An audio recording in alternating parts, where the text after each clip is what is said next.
जय हिंद। आप सभी का स्वागत है हमारे एक नए वीडियो में। तो चलिए बच्चों, आज के वीडियो में आप लोगों को बीजगुणन विधि से रैखिक समीकरण रूप को हल करना सिखाऊंगा, वो भी बिल्कुल आसान तरीकों के साथ। बच्चों, आप बहुत सारे तरीके देखे होंगे बीजगुणन विधि को हल करने का, लेकिन मैं जो आप लोगों को आज जो तरीका बताऊंगा वो बिल्कुल अलग होगा और सबसे अलग होने वाला है। इसलिए इस वीडियो को बिल्कुल ध्यान से देखिएगा, क्योंकि आप लोग के एग्जाम में जो सवाल है ना, हर एक साल आने वाला है। तो वीडियो बहुत इंपॉर्टेंट होने वाली है, वीडियो को बिल्कुल ध्यान से देखिएगा। और वीडियो अगर आप लोग को अच्छी लगी तो वीडियो को लाइक करके चैनल को सब्सक्राइब जरूर कीजिएगा। तो चलिए प्यारे बच्चों, सबसे पहले हम लोग क्वेश्चन देखते हैं और क्वेश्चन को समझते हैं कि आखिरकार क्वेश्चन क्या दिया हुआ है। तो क्वेश्चन यहाँ पर है प्यारे बच्चों, तो यहाँ पर 2x + y - 5 = 0, इसको हम लोग समीकरण बोलेंगे एक। और दूसरा समीकरण क्या है, 3x + 2y - 8 = 0, समीकरण हमारा 2। अब यहाँ पर विधि कौन सा है प्यारे बच्चों, तो बीजगुणन विधि है। तो यहाँ पर देखिए, बहुत सारे बच्चे यहाँ पर कहते हैं कि सर जी हमारा जो फॉर्मूला है ना, इस फॉर्मूला को हम नहीं याद कर पाते हैं। तो देखिए, फॉर्मूला को मत याद कीजिए, कोई आप लोग पर जोर नहीं हम डाल रहे हैं। यहाँ पर बस यहाँ पर जो कंसेप्ट मैं बताऊंगा बस उस पर आप ध्यान दीजिए। लेकिन एक कंडीशन क्या दिया होता है प्यारे बच्चों, कि यहाँ पर कभी कभी एग्जाम में आप लोग को ये भी बोलता है कि दिए हुए समीकरण का एक अद्वितीय हल है, तो इसको क्या कीजिए कि बीजगुणन विधि से हल कीजिए। तो प्यारे बच्चों, अद्वितीय हल कब होता है, सबसे पहले इसके बारे में हम लोग समझ लेते हैं, उसके बाद मैं आप लोग को सूत्र के बारे में बता रहा हूं। तो यहाँ पर देखिए, अद्वितीय हल कब होता है, तो देखिए A1/A2 बराबर नहीं है B1/B2 और बराबर नहीं है C1/C2। तो कहेंगे सर जी ये क्या चीज है। तो देखिए प्यारे बच्चों, इसी कंडीशन में अगर रहेगा तो अभी हम लोग को क्या करना है, बीजगुणन विधि से हल करना है। तो यहाँ पर देखिए, दिए हुए समीकरण का एक अद्वितीय हल है और इसका जो ग्राफ हमारा होता है प्यारे बच्चों, ऐसे होता है। और इस ग्राफ को हम लोग क्या बोलते हैं, प्रतिच्छेदी ग्राफ। और इसका जो हल होता है केवल एक ही हल होता है। अब चलिए फार्मूला को देख लेते हैं। तो फार्मूला मैं आप लोग को दिखाता हूं। तो x/B1C2 - B2C1 बराबर y/C1A2 - C2A1 बराबर 1/A1B2 - A2B1। अब यहाँ पर देखिए, इसको ऐसे भी याद कर सकते हैं, 12-21 12-21 12-21, ठीक है ना प्यारे बच्चों। तो देखिए, इस फार्मूला को मैं आप लोग को पहले ही बताया हूं कि इस फार्मूला को आप लोग छोड़ दीजिए, इस फार्मूला से मैं नहीं बताने वाला हूं। जो मैं तरीका बताया हूं उस पर आप लोग थोड़ा ध्यान दीजिए। तो चलिए यहाँ पर सबसे पहले इसको हम लोग हल करते हैं प्यारे बच्चों। तो यहाँ पर देखिए, हम लोग लिखेंगे यहाँ, ठीक है ना। तो यहाँ पर लिखेंगे, क्योंकि अद्वितीय हल हम लोग को देखना है, तो लिखेंगे यहाँ A1 बराबर कितना दिया है प्यारे बच्चों, तो समीकरण 1 में देखेंगे A1 का जब बात किया जाएगा तो A1 बराबर 2 दिया है। B1 बराबर कितना है प्यारे बच्चों, तो कहेंगे सर जी B1 हमारा यहाँ पर y वाला काम करेगा ना।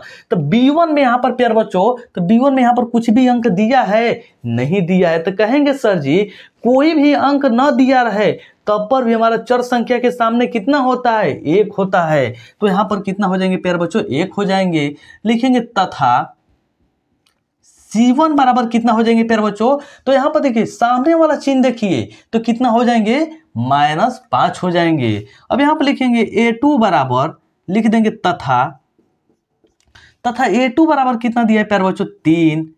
B2 बराबर कितना दिया है, 2। तथा C2 बराबर कितना है प्यारे बच्चों, तो -8 दिया है।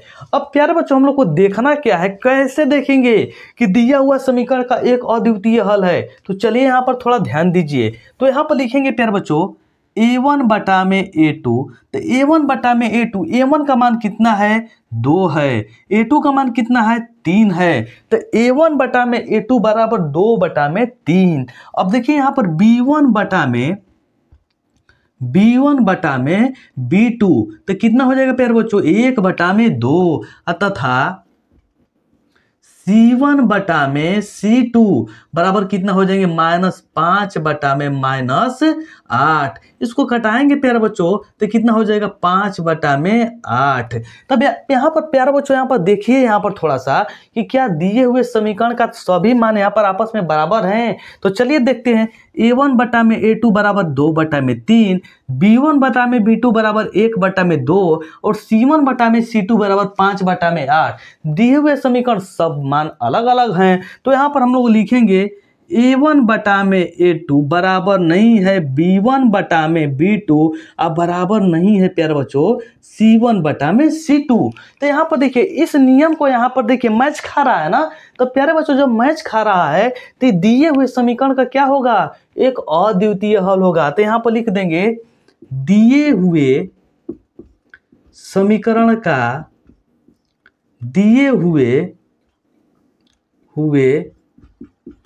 समीकरण का एक अद्वितीय हल है। क्या है प्यारे बच्चों, एक अद्वितीय हल है। अब जब अद्वितीय हल है प्यारे बच्चों तो किस विधि से हल करना है, बजगुणन विधि से हल करना है। तो इसको हटाते हैं प्यारे बच्चों हम और यहाँ पर हल करना बताते हैं। तो यहाँ पर लिखेंगे कौन सी विधि से हल प्यारे बच्चों, वज्र गुणन विधि से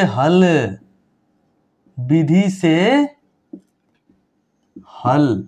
अब यहाँ पर देखिए प्यारे बच्चों थोड़ा सा आप रुकिए और समझिए। कहने का मतलब अगर डायरेक्ट एग्जाम में दे रहा है कि दिए हुए समीकरण का बजगुणन विधि से हल कीजिए तो यहाँ पर आप लोग को क्या करना है, इसको नहीं लिखना है, डायरेक्ट यहाँ से स्टार्टिंग करना है। लेकिन वहां पर कह रहा है कि इसको चेक कीजिए कि दिए हुए समीकरण का एक अद्वितीय हल है, तब इसको हल करना है बजगुणन विधि से, तब ऐसे बनाना पड़ेगा। लेकिन डायरेक्ट अगर बोल रहा है कि दिए हुए समीकरण का बजगुणन विधि से हल कीजिए तो यहाँ पर ऐसे बनाइएगा। तो यहाँ पर देखिए प्यारे बच्चों हम लोग करेंगे क्या, आप लोग ऐसे दो लाइन खींचिए। कहेंगे सर जी ये दो लाइन का मतलब क्या है, तो यहाँ पर चलिए मैं आप लोग को बताता हूँ। यहाँ पर x लिखिए, यहाँ पर y लिखिए और यहाँ पर 1 लिखिए। कहेंगे कि इसका मतलब क्या है सर जी, तो यहाँ पर देखिए हम लोग करेंगे क्या प्यारे बच्चों, तो यहाँ पर देखिए x वाले में चलिए, तो x वाला यही वाला फॉर्मेट है ना। तो कहेंगे सर जी यहाँ पर 2 हो जाएंगे और यहाँ पर 3 हो जाएंगे। अब कहेंगे सर जी ये तो हम कर दिए। अब y वाला में चलिए, तो यहाँ पर कोई भी अंक दिख रहा है, तो कुछ भी नहीं दिख रहा है। तो कितना है प्यारे बच्चों, 1 है और यहाँ पर तो 2 हमारा दिया हुआ ही है। अब यहाँ पर देखिए प्यारे बच्चों कहेंगे सर जी 1 क्या है, तो 1 हमारा अचर पद है, तो अचर पद हमारा यही वाला लास्ट वाला होगा ना। तो यहाँ पर हो जाएंगे -5 और यहाँ पर हो जाएंगे -60। तो कहे कितने लोग बच्चे यहाँ पर कहते हैं कि सर जी कि क्या हमारा माइनस माइनस कट जाएगा, ऐसा गलती कभी भी मत कीजिएगा, नहीं तो सवाले क्या हो जाएंगे, गलत हो जाएंगे। अब कहेंगे सर जी ये तो हम कर दिए लेकिन इसका मतलब क्या है, तो चलिए इसका मतलब मैं भी बताता हूँ। अब यहाँ पर देखिए हम लोग इसको हल करेंगे, तो यहाँ पर लिखेंगे x और यहाँ पर ऐसे बराबर का चिन्ह देंगे, क्योंकि फार्मूला के अनुसार ही हम लोग चलेंगे। लेकिन फार्मूला अगर भुला भी गए होंगे, अगर इस विधि को आप सीख जाते हैं तो आप लोग बिल्कुल यहाँ पर 100% सवाल को सही बनाएंगे। अब यहाँ पर लिखेंगे प्यारे बच्चों y और यहाँ पर बराबर का चिन्ह और यहाँ पर लिखेंगे 1। अब इतना करने के बाद अब x वाला में नीचे अब जाएंगे ना, तो इसको तोपेंगे। तो कहेंगे सर जी इसको तो तोप लिए, अब 2 गो बच रहा है, तो इसका गुणा इसमें कीजिए। तो 1 का गुणा -8 में करेंगे कितना होगा प्यारे बच्चों, -8 होगा। अब यहाँ पर माइनस पहले ही लिख दीजिए, क्योंकि यहाँ पर फार्मूला में क्या है, माइनस दिया हुआ है। अब इसका गुणा जब इसमें कर दिए तो माइनस पहले ही है, और इसका गुणा इसमें करेंगे तो यहाँ पर प्लस यहाँ पर माइनस, तो प्लस माइनस माइनस यहाँ पर कितना हो जाएंगे, 10 हो जाएंगे। अब कहेंगे सर जी ये तो हमारा हो गया। अब y के नीचे जब आएंगे तो y वाला को तोपेंगे। तो कहेंगे सर जी जब y वाला को तोपेंगे ऐसे, तो हमारा कौन सा दिख रहा है, जब y वाला को तोपेंगे तो y वाला को जब तोपेंगे प्यारे बच्चों, तो जब ऐसे इसको तोपेंगे तो ऐसे ऐसे दिख रहा है। तो अब ऐसे ऐसे गुणा मत कीजिएगा, थोड़ा सा यहाँ पर चेंज कीजिएगा, इसका गुणा इसमें कीजिएगा। तो इसका गुणा जब इसमें करेंगे तो कितना हो जाएंगे, 5 है 15, -15 हो गया। अब यहाँ पर जो -15 होगा प्यारे बच्चों, तो इसका गुणा इसमें भी तो करना है, लेकिन यहाँ पर पहले क्या लिखेंगे, माइनस। अब इसका गुणा इसमें करेंगे तो कितना हो जाएगा, 8 दूना के 16, -16 हो जाएंगे, क्योंकि माइनस यहाँ पर लगा हुआ है, ध्यान दीजिएगा। अब चलिए प्यारे बच्चों 1 के नीचे लिखना था, इसको तोपेंगे।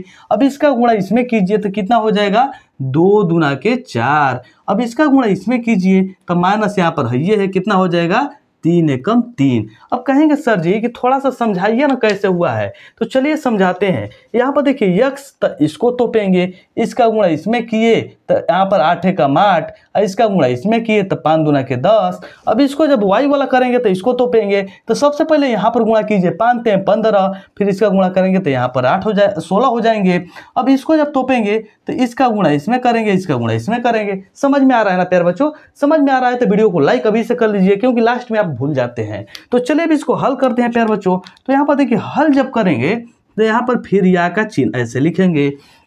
अब यहाँ पर हल कैसे करेंगे प्यारे बच्चों, तो यहाँ पर लिखेंगे यक्स, और यहाँ पर देखिए माइनस तो है ना, तो यहाँ पर माइनस लिखेंगे।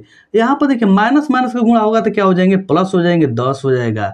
अब ध्यान दीजिए थोड़ा सा। अब चलिए यहाँ पर लिखेंगे वाई बटा में, ये तो -15 है, ये है माइनस माइनस का गुणा हो जाएगा, क्या हो जाएंगे, +16 बराबर 1 बटा में कितना हो जाएंगे, 4 में से 3 घटेगा तो बचेगा 1। अब चलिए प्यारे बच्चों यहाँ पर इसको हम लोग हल करते हैं। तो ये हो जाएगा हमारा यक्स बटा में माइनस प्लस माइनस, और जेकर चिन्ह बड़ा उसी का चिन्ह लगता है, तो माइनस प्लस माइनस और कितना हो जाएंगे, यहाँ पर 2 हो जाएंगे। अब यहाँ पर चलिए प्यारे बच्चों, अब यहाँ पर हम लोग क्या करेंगे कि थोड़ा ध्यान से देखिएगा। तो यहाँ पर देखिए हमारा क्या हो जाएगा, y बटा में, और y बटा में देखिए माइनस प्लस माइनस और चिन्ह किसका बड़ा है, तो कहेंगे सर जी चिन्ह तो इसका बड़ा है, तो कितना हो जाएंगे, 1 हो जाएंगे। अब यहाँ पर हमारा क्या हो जाएगा, 1 बटा में 1 है तो 1 बटा में 1। तो कहेंगे सर जी हमको तो यहाँ पर x और y का मान निकालना है, तो एक बार इसको लेकर हल कर दीजिए इसको, और एक बार इसको लेकर इसको हल कर दीजिए। तो यहाँ पर चलिए थोड़ा सा इधर हम इसको हल करते हैं। तो सबसे पहले लिखेंगे यक्स बटा में 2 बराबर 1 बटा में 2। तो यहाँ पर 1 बटा में 2 नहीं, सॉरी, यहाँ पर 1 बटा में 1, ठीक है ना। तो इसका गुणा इसमें कर दीजिए, इसका गुणा इसमें कर दीजिए, तो यक्स बराबर कितना हो जाएंगे प्यारे बच्चों, 2। तो यक्स का मान तो हमारा आ गया। अब इसी को लेकर इसको भी हल करना है, तो वाई बटा में 1 बराबर 1 बटा में 1, तो इसका गुणा इसमें करेंगे, इसका गुणा इसमें करेंगे, तो वाई बराबर कितना हो जाएंगे, 1। यही इस सवाल का क्या हो जाएंगे, बिल्कुल यहाँ पर करेक्ट आंसर हो जाएंगे। तो प्यारे बच्चों मैं आशा करता हूं कि जो मैं आप लोगों को बीजगणित विधि का जो हल करने का जो तरीका बताया हूं वो बिल्कुल अलग बताया हूं, और बिल्कुल आपको 100% समझ में आया होगा। तो प्यारे बच्चों यदि आप लोग को वीडियो अच्छी लगी तो वीडियो को लाइक कीजिए, चैनल को सब्सक्राइब कीजिए, और इस वीडियो को अपने दोस्तों के साथ शेयर जरूर कीजिए। तो चलिए प्यारे बच्चों मिलते हैं नेक्स्ट वीडियो के साथ, तब तक के लिए जय हिंद।